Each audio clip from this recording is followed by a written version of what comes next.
So today we are visiting Spirit Camp in, I guess it's Cannonball or Standing Rock. I don't know how to Cannonball, North Dakota. My name's LaDonna Bravebow Allard. My real name is Tamakawa Shtewi, which is Her Good Earth Woman.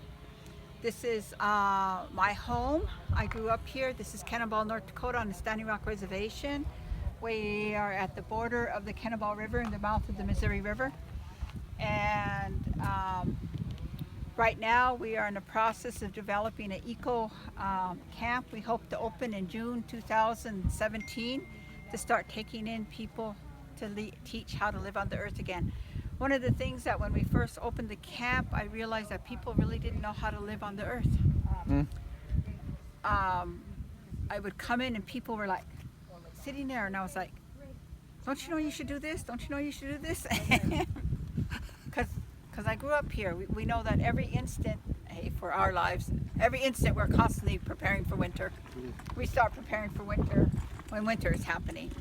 And so I was just in a panic about how people were not preparing for winter, because here winter rules.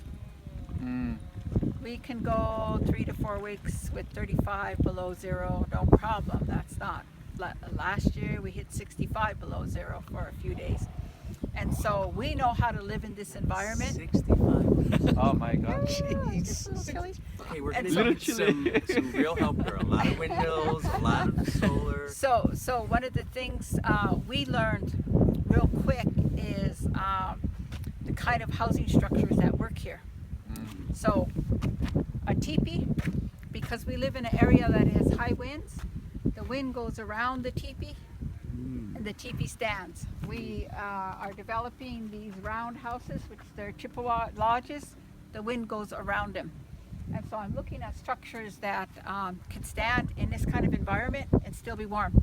The other thing we did was we worked with a company and we're getting 20 yurks, because those are also feasible for this country. I know how to live here, but many of the people that are here helping us don't. And so trying to have those sessions about how do you live on the land? How do you live with the environment? So I grew up here. When I grew up here, we didn't have running water, we didn't have electricity, and we didn't have no problems. We hauled our water from the river, we chopped our wood, I knew how to conserve wood, because we don't have a lot of wood here. I don't know if you noticed, but we're not a land of forests. And so we always had a process of how we kept our houses warm, like heating rocks with our wood and all of these other things. But what I find is very common sense, the rest of the world don't know. And so that's where the idea came, was having people come in and learn how to live off the earth again. Thank you very, very much. Yes. So right now we are in a flux of construction. So over here we just finished our greenhouse. It's on the other side of the hay bales. The hay bales here are getting ready because they're going to build a schoolhouse right here, and the greenhouse is going to connect to the schoolhouse. So we can also teach gardening and how to live off the land by growing our own food. But the straw bales are going to be used for I guess they call it a straw building. Right. They'll mix mud and etc. with the straws and make bricks. So And then, they're well insulated, right? So these are the straw bales. These are for the schoolhouse that's getting ready.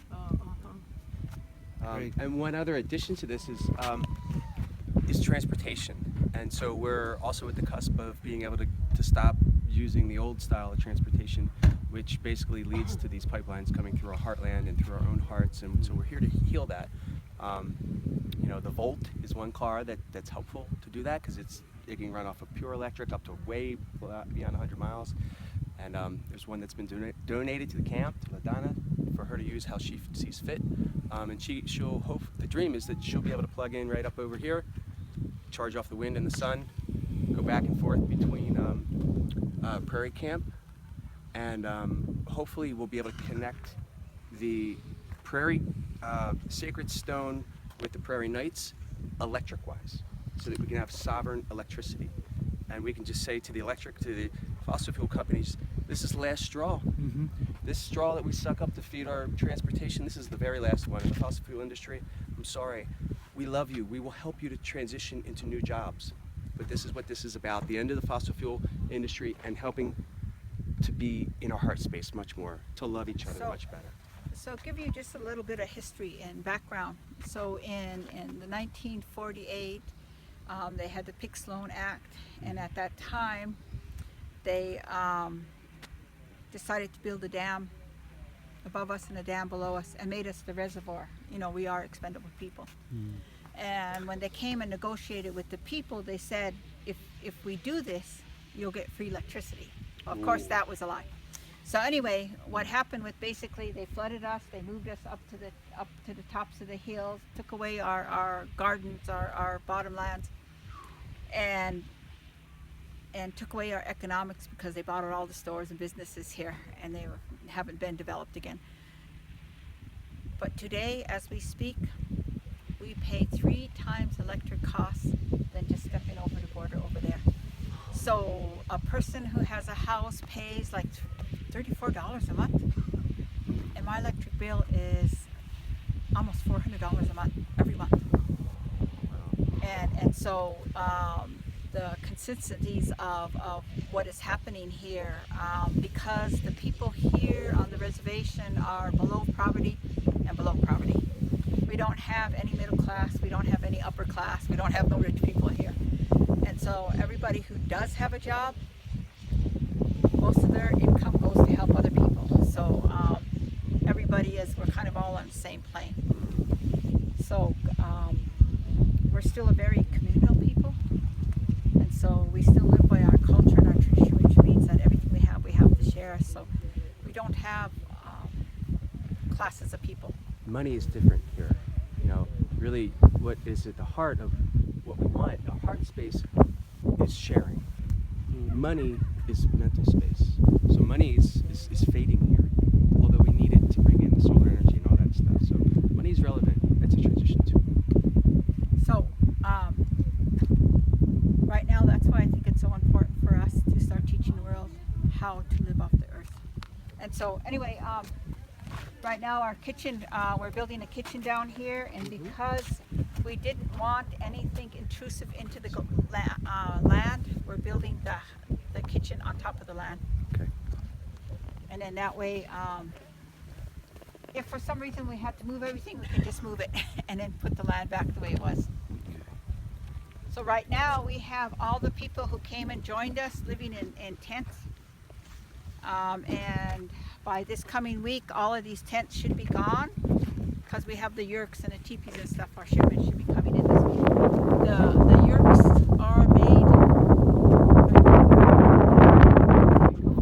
and then they're shipped into Canada and then down from Canada here. It's taking a little process for us to get them.